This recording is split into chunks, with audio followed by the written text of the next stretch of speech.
Sabe aquela sensação de que todo mundo recebeu um manual de instruções para a vida, menos você? Pois é, nos últimos anos a conversa sobre autismo explodiu, tá em todo lugar. Mas, e se muito do que a gente acha que sabe sobre o assunto for só a pontinha do iceberg? Vamos mergulhar fundo nesse espectro que muitas vezes fica oculto e conhecer as histórias que quase nunca são contadas, principalmente a de mulheres e meninas. Então, qual é a real? O autismo virou moda? Com tanto diagnóstico aparecendo, é até fácil pensar assim, né? Mas a verdade, olha, é muito mais fascinante e bem mais importante do que uma simples tendência. A resposta para essa pergunta diz muito sobre como a gente enxerga o outro. Para a gente ter uma ideia das proporções, o CDC, lá nos Estados Unidos, estima que 1 a cada 36 crianças seja diagnosticada com autismo. Isso quer dizer que numa sala de aula comum, provavelmente tem pelo menos uma criança no espectro. É um número que impressiona. Mas não é porque o autismo está se espalhando, não. É porque, finalmente, a gente está começando a enxergar o que sempre esteve ali. Não, a gente não está no meio de uma epidemia. O que estamos vendo é uma verdadeira revolução no nosso entendimento. É como se a nossa lente de aumento tivesse ficado muito mais potente, sabe? Revelando um universo de experiências humanas que sempre existiu, muitas vezes bem debaixo do nosso nariz. Afinal, o que é exatamente o transtorno do espectro autista, o TEA? O segredo está na palavra espectro. Pense nisso não como uma coisa só, mas como uma galáxia de jeitos diferentes de ser. Isso significa que não existem duas pessoas autistas iguais, do mesmo jeito que não existem duas estrelas idênticas no céu. E aqui que a história fica intrigante. Os estudos mostram uma proporção de mais ou menos 3 homens diagnosticados para cada mulher. Será que homens são simplesmente mais propensos a serem autistas? Ou tem algo muito mais profundo acontecendo?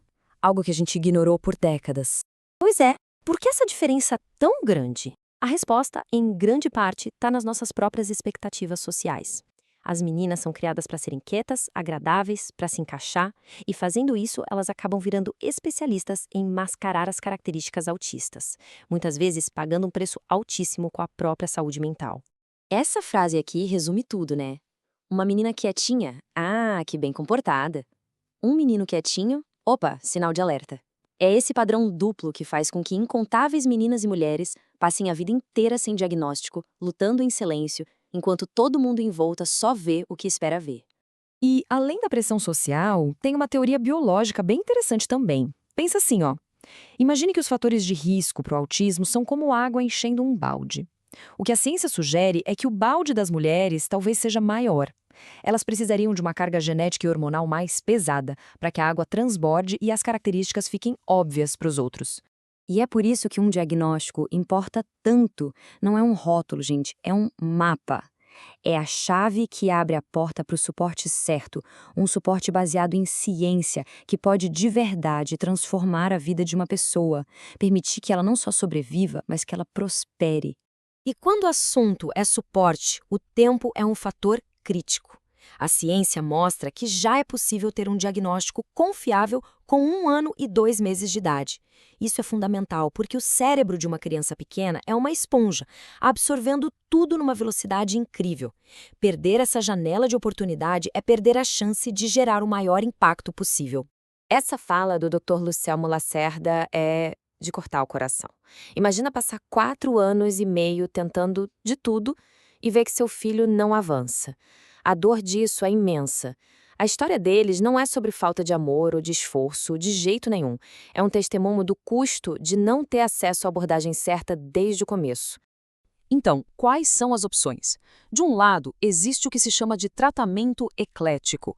É quase como jogar várias coisas na parede para ver o que cola, sabe? Uma mistura de terapias, muitas vezes sem um plano claro. Do outro, a gente tem a análise do comportamento aplicada, a ABA. Essa já é uma abordagem mais sistemática, baseada em dados, com um histórico comprovado de sucesso na construção de habilidades.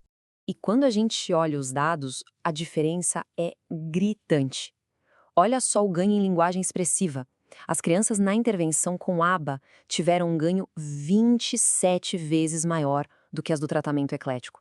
Isso não é uma melhora pequena, isso muda a vida. É a diferença entre uma criança conseguir se expressar e ficar presa dentro do seu próprio mundo. Ok, agora vamos entrar na ciência para separar o que é fato do que é ficção. Porque no universo do autismo, os mitos não são só bobagem, eles podem ser muito perigosos. É hora de jogar uma luz na verdade. O resumo da ópera é o seguinte: a ciência é muito clara nisso. O autismo é, na sua grande maioria, genético. 81% vem da herança dos pais e outros 18% de mutações genéticas novas. Os fatores ambientais têm um papel mínimo. A questão está basicamente no nosso DNA. E isso nos leva a um dos mitos mais persistentes e danosos que existem. Então vamos deixar isso claro com todas as letras para não restar nenhuma dúvida. Vacinas não causam o autismo. Ponto final.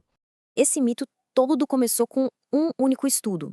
Lá em 1998, que se provou uma fraude. O autor falsificou os dados, tinha sido pago para isso e acabou perdendo a licença médica. De lá para cá, dezenas de estudos com milhões de pessoas provaram que não existe nenhuma ligação. Isso não é mais debate, é fato científico. Beleza. Com tudo isso na mesa, para onde a gente vai agora? Como é que a gente pega todo esse conhecimento e transforma em mudança de verdade? A resposta começa por mudar a nossa ideia sobre o que um diagnóstico realmente significa. Parem para pensar nisso um segundo. Um diagnóstico não é um peso para a pessoa carregar, é um compromisso que nós, como sociedade, firmamos. É a nossa promessa de dizer, a gente te vê e estamos aqui para garantir que você tenha tudo o que precisa, não só para se encaixar, mas para florescer. E inclusão de verdade é uma via de mão dupla. Claro, a gente precisa dar suporte para que as pessoas autistas consigam navegar num mundo que nem sempre foi feito para elas. Mas, e isso é igualmente importante, nós também temos que fazer o trabalho de mudar esse mundo. Isso significa criar escolas, empresas e comunidades mais flexíveis, mais compreensivas e que acolham a neurodiversidade. E é com essa pergunta que eu queria terminar. Esse trabalho não é de outra pessoa, é de todos nós. Como cada um pode ajudar a construir um mundo onde as diferenças não sejam só toleradas, mas sejam celebradas? Um mundo onde toda mente, com sua beleza e complexidade única, tem a chance de brilhar. Esse é o futuro que a gente pode construir, juntos.